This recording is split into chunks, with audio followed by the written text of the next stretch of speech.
I've never been so impressed with a set of tires as I am with these Michelin CrossClimate 2. I recently purchased a set of these and I'm driving right now in a SUV. It is a Toyota Highlander, which by itself is a phenomenal vehicle in the snow, all-wheel drive. Probably one of the best actually I've ever driven in. And this had previously a set of all-season tires that were starting to go bad and it was slipping and sliding in any new snow.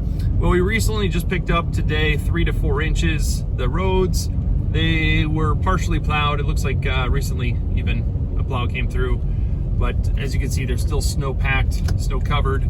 I'll take you off this main road to see if we can find some deeper stuff. But these things in the snow, they're just an end to the winter tire, especially if you have all-wheel drive. Being rated for the snow means if you ever travel into the mountains, for example, when they require snow chains or snow tires, you don't need to have chains because these are rated again for snow.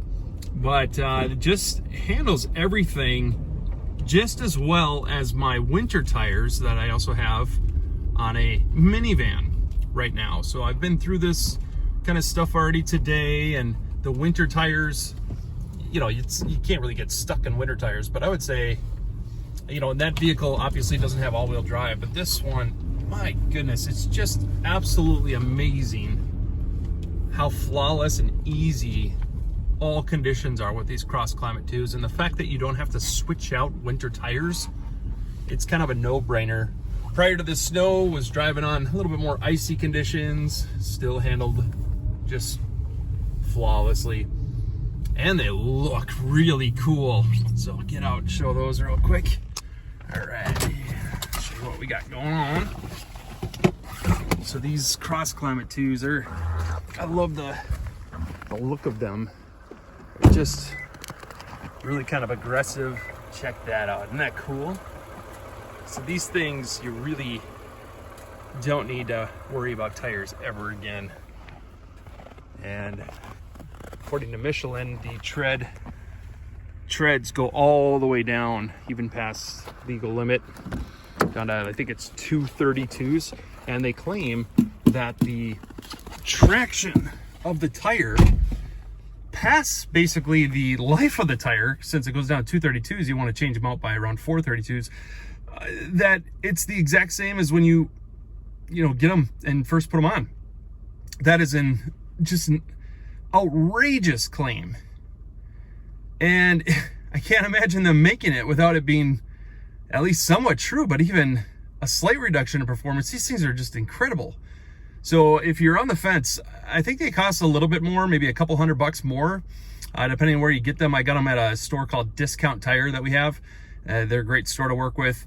And when I priced out other tires, because again, I was in the need of a new set of tires, all season or winter even, winter tires were a couple $100 less, all season tires maybe a couple $100 less.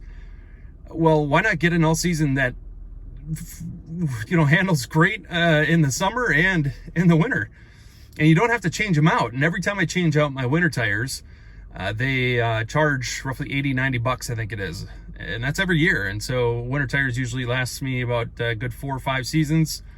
Well, now I'm actually looking at tires that are more expensive than these CrossClimate. These are warranted at 60,000 miles. I couldn't be more happy. If you're on the fence, I just say you cannot go wrong with these CrossClimate 2s. I really, really like them a lot, and I have not been impressed with the set of tires until maybe my first and second set of winter tires. Those kind of blew me away when I first tried them out many years ago. And so since then, I've been getting winter tires, but this just obliterates the need for that. So especially with all-wheel drive. I don't know with two-wheel drive because I don't have them on there, but if I could go back in time, rather than purchasing the winter tires on my minivan, I would have gotten these instead. Hands down, without a question.